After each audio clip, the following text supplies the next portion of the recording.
देखिए, जहाँ तक आपने मुझसे पूछा सवाल कि मैं मुस्लिम हूँ, भारत में रहता हूँ, मुझे बहुत फख्र है कि मैं मुसलमान हूँ। और मुझे इस बात पे भी बहुत फख्र है कि मैं भारत के अंदर रहता हूँ।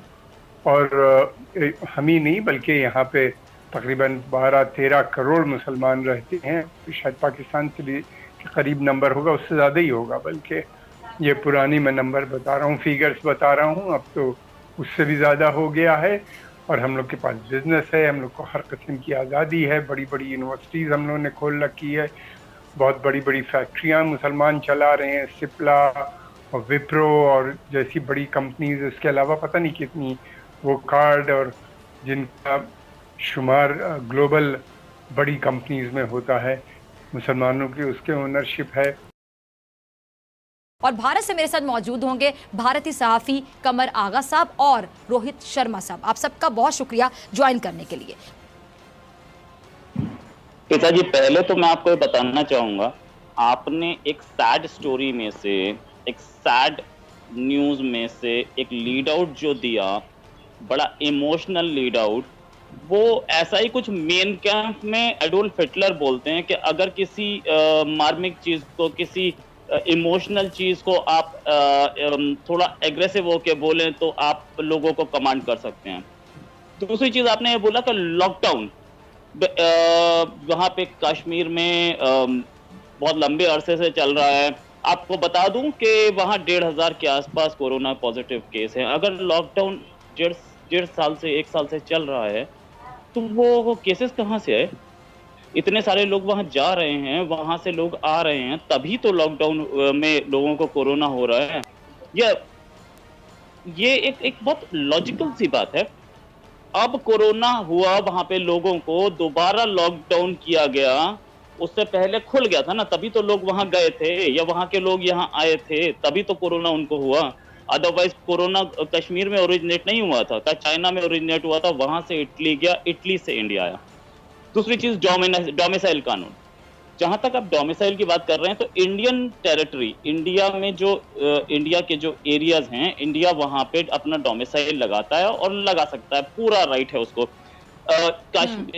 कश्मीर में जो डोमिसाइल है वो कैसे बनेगा, कब बनेगा, कौन से कानूनों के तहत बनेगा, ये चीज पाकिस्तान तो शायद ना समझाए हमें, क्योंकि हमने भी पाकिस्तान को कभी नहीं बोला इस्लामिक कंट्री आप बने थे, कभी आपको बोला था? आप तो सेक्युलर थे, आप भी तो भूल गए अपने कायदे आजम साहब की वो तकरीर को, जिसमें उन्होंने बोला था कि Pakistan is a secular state and will remain a secular state.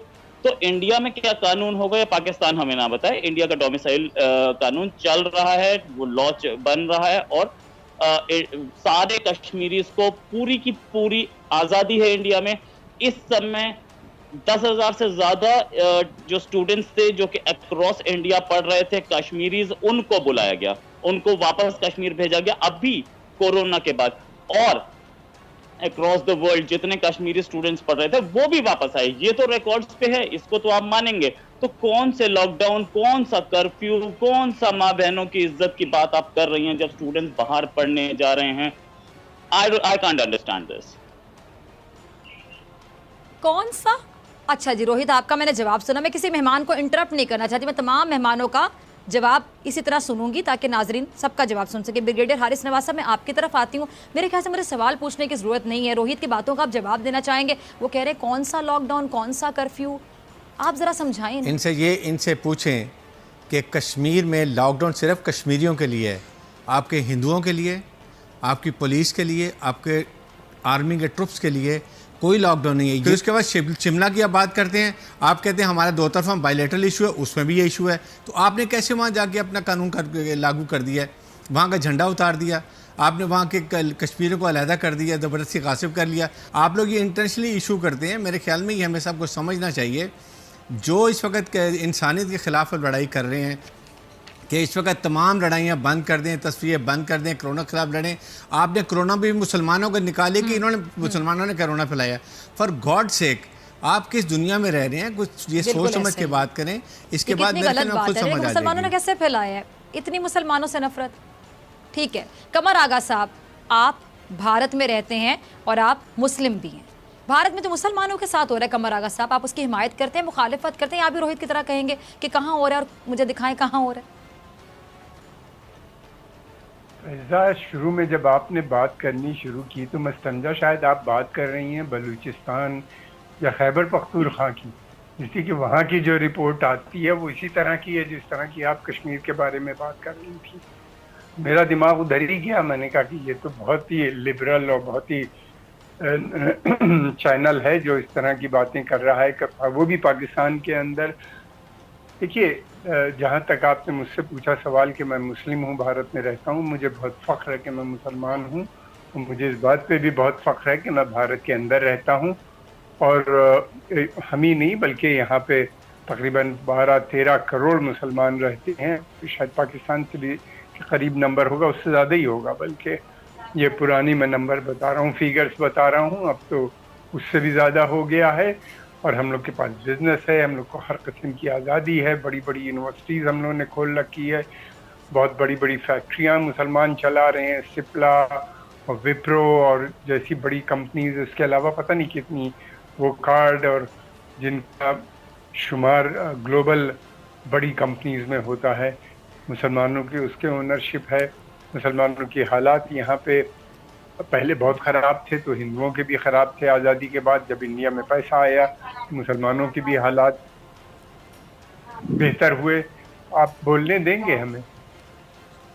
और फिर उसके बाद ये कि जहाँ तक है हिंदुस्तान के अंदर गुर्बत भी है, मुसलमानों में भी गुर्बत है, तो हिंदुओं का भी एक बहुत बड़ा सेक्शन गरीब है। कमर साहब, सॉरी मैं आपकी बात को काट रही हूँ, ये जो इतने एहतजाज कर रहे लोग भारत में, वो मुसलमान हैं या हिंदू हैं?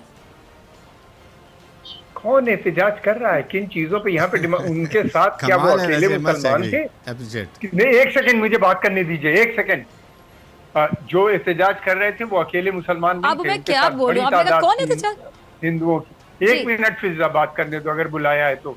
उनके साथ एक बड़ी तादाद उनके साथ एक बड़ी तादाद की नॉन मुस्लिम्स की, और उनके साथ सब शाना बशाना लड़ाई लड़ रहे थे। हमारी यहाँ डेमोक्रेसी है, रूल ऑफ लॉ है, कॉन्स्टिट्यूशन है, उसके खिलाफ कोई नहीं जा सकता। सुप्रीम कोर्ट है, हाई कोर्ट है और दूसरे अदालतियां हैं जहाँ के ऊपर ये व्हाट आर यू टॉकिंग? जी कमर आगा साहब, कमर आगा साहब, आप अपनी बात कंप्लीट कीजिए। और मेहमान अगर कुछ बोलेगा तो मैं उसके लिए रिस्पांसिबल। एक सेकंड, मैं आपकी बात सुन रही हूँ, आप कंटिन्यू कीजिए, मैं आपको इंटरप्ट नहीं कर रही। पहली बात तो ये कि पाकिस्तान ये बातें बंद करे कि वो मुस्लिम कंट्रीज का लीडर है या हिंदुस्तान के मुसलमानों के बारे में सोच रहा है। हमें कोई ज़रूरत नहीं है आपकी मदद की, हमें कोई ज़रूरत नहीं है आपसे किसी किस्म की मदद की। हम लोग यहाँ पे हैं, हमारी जो कुछ है परेशानियाँ हम खुद लड़ना जानते हैं, लड़ते हैं, मिलते हैं, और हम लोग अकेले नहीं लड़ते, हमारे साथ और दूसरी। यानी आप ये मानते हैं कि परेशानियाँ हैं? कि बिल्कुल होती है, किस मुल्क में नहीं है परेशानियाँ, किस मुल्क में नहीं है परेशानियाँ? इकोनॉमिक क्राइसिस है, हमारे यहाँ हम पे भी है, राइट भी होते हैं, झगड़े भी होते हैं, और फिर उसके बाद अदालत में भी जाते हैं, और उसके बाद हमको वहाँ से निजात भी मिलती है, छूट भी मिलती है। ठीक है जी कमर साहब, आपका पॉइंट आ गया, मैंने आपको इंटरप्ट नहीं किया। ठीक है मलिहा, कमर साहब की आपने गुफ्तगू सुनी, क्योंकि पाकिस्तान ने पिछले 1.25 साल में माशाल्लाह जितना इम्प्रूव किया है अपना ग्लोबल लेवल पर इंटरनेशनल इमेज। ये जो मैडम बोल रही थी, ये जानती नहीं शायद कि ये जवाब किसको दे रही थी, कमर आगा साहब को दे रही थी। अगर मैं कमर आगा साहब का 1/10 भी बन जाऊँ ना, तो मैं अपने आप को ज़िंदगी में सक्सेसफुल समझूंगा। जितनी मेरी एज नहीं है ना, उतना उनका एक्सपीरियंस है, और जो हाइट्स उन्होंने टच की हैं इंडिया में जर्नलिज्म में, वो रेयरली कोई टच कर पाता है। जहाँ तक बात ये है कि इंडिया में उन्होंने बोला कि इंडिया टेररिज्म फैला रहा है, और इंडिया को अमेरिका, वो माइक पॉम्पेओ का नाम लिया। ये प्रेसिडेंट, अमेरिकन प्रेसिडेंट का एक स्टेटमेंट भूल गई क्या, कि जब हाइड्रोक्सीक्लोरोक्विन इंडिया ने भेजी तो उन्होंने क्या बोला था, this help will not be forgotten. और कल ही एक रिपोर्ट आई अमेरिकन कांग्रेस की कि पाकिस्तान पे ट्रस्ट नहीं किया जा सकता, पाकिस्तान अभी हक्कानी नेटवर्क को सपोर्ट कर रहा है। कल की रिपोर्ट है, अगर वो पढ़ लें मैडम तो अच्छा रहेगा। सेकंड ये कि आपके सामने मेजर गौरीवर के मैं प्रोग्राम में था रिपब्लिक टीवी में, वो मोबाइल उठा के कह रहे थे ये देखें मेरे पास मुफ्ती का भी नंबर है, मरी का भी नंबर है, फलां के नंबर है, स्टॉप कर दें ये छोड़ना। दोस्तों बहुत मेहनत करके हम आपके लिए वीडियो बनाते हैं, तो कृपया इस चैनल को सब्सक्राइब करके हमारा हौसला बढ़ाएं, और सब्सक्राइब करने के लिए वीडियो के नीचे जो रेड बटन है सब्सक्राइब का, उस पर दबा करके उसके बाद जो घंटे की पिक्चर आएगा उसको दबा करके इस चैनल को सब्सक्राइब करें। और फ्रेंड, इसका कोई चार्ज नहीं होता है, बिल्कुल फ्री है। तो आप जी खोल करके इस चैनल को सब्सक्राइब करें, साथ ही साथ इस वीडियो के नीचे कमेंट करके अपनी राय दें। थैंक यू, धन्यवाद। जय हिंद, जय भारत।